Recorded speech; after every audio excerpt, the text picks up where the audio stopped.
Very much. Good morning, Coach Anderson. Morning. To members of the media on the call, please press star one at this time to get in the queue to ask questions for head coach Blake Anderson of Arkansas State.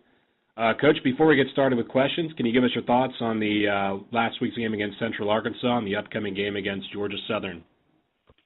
Well, as you can expect, not nearly the result we wanted. We're sitting at 0-4 and not the start we expected, but it is where we are, and we've got things we can correct, things that we can control that'll make us a lot better football team moving forward. Attitude of the kids have been good from yesterday's meetings, and I think just a sense of accountability and also a sense of urgency that we've got to right the ship quickly. We're fortunate that we move out of non-conference into conference play and have a chance to start with really a clean slate. We can control our own destiny moving forward with conference play if we can become the team that we're capable of being. So it's a tough test with Georgia Southern coming in.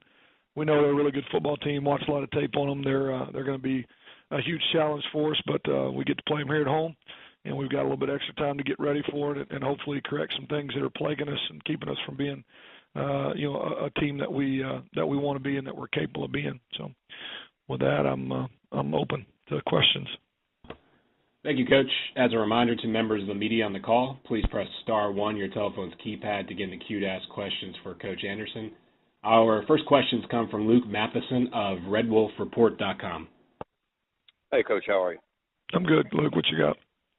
Coach, you said you just mentioned that you've seen some things that you guys can correct and can control. What are some of those things that you guys will be working on over the next few days? Well, obviously turnovers is an issue. We've turned the ball over the last 2 weeks. We were able to go without turnovers in the first two, and if you take the 4 turnovers out of this game, it's a dramatically different football game. So we've got to protect the football. We've been known for creating turnovers, and that's something that we didn't do this week, and we've got to make sure that culture continues. And honestly, it's some subtle things. We're out of gap at times. We had some landmarks and just technical things offensively that just didn't allow us to truly run the ball effectively. Some opportunities where we moved some bodies, but just didn't take the right pass. Didn't really just technically do what we're supposed to do that could really alleviate some issues that we're having. And we've got to settle down a quarterback and find a way to make him comfortable so he can play to his ability. I think you saw at times that he played really, really well, and there were times he looked like he was making his first Division I start, which is what he was doing. So the sooner we can get him comfortable and we can take some pressure off of him with the run game, and mainly, like I said, we can't put the ball on the ground and turn the ball over. You can't have 4 turnovers in plus territory. Minimum 12 points, maybe as much as 28 points left on the field because we can't take care of the football. You mentioned Hanson. Is that who you plan on trying to ride out the rest of the season as a starter? I think we know that he's got the skill set to do it, and he proved that in the later parts of the Auburn game, and obviously the way he responded in the second half against Utah State. The skill set is there. We just now have to find a way to get him comfortable, and he fits what we've got personnel-wise. It's just now a matter of gaining experience and gaining comfort for him, which is, again, I don't know how long that process takes. I hope it takes a lot less than it's taken us to find him, and find that he's the guy. But that, I think that's I think he gives us the best chance of success moving forward. And like I said, at times you could see him really play very, very well. We just got to find that consistently, and other people can take some pressure off of him and make his job easier. At the skill spots up front, being able to run the ball, and those sorts of things. So we'll move forward and get him ready, and I think he's going to be a really good football player in the long run. We just got to speed up the process.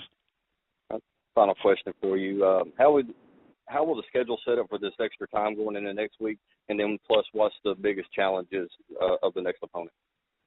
Well, we'll go Tuesday, Wednesday, Thursday as we normally do. Give the guys Friday off, and have some abbreviated practices Saturday, Sunday, Monday rolling into game week. So it gives us a couple extra practices, which is good. You asked what the challenge is. We don't see a tremendous amount of option football, and that's going to be something we're going to have option responsibilities defensively on every snap. They've got tremendous speed. I think they're built very well up front.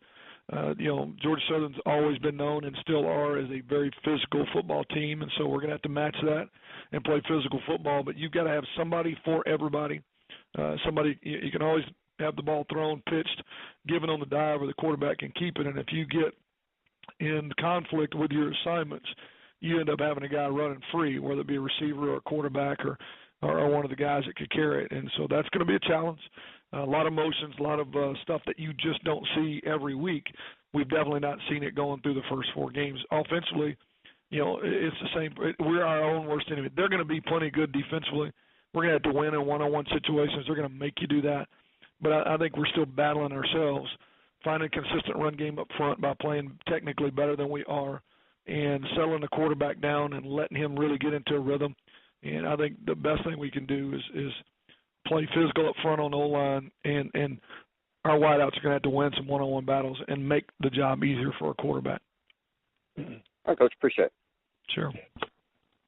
Thank you, Luke.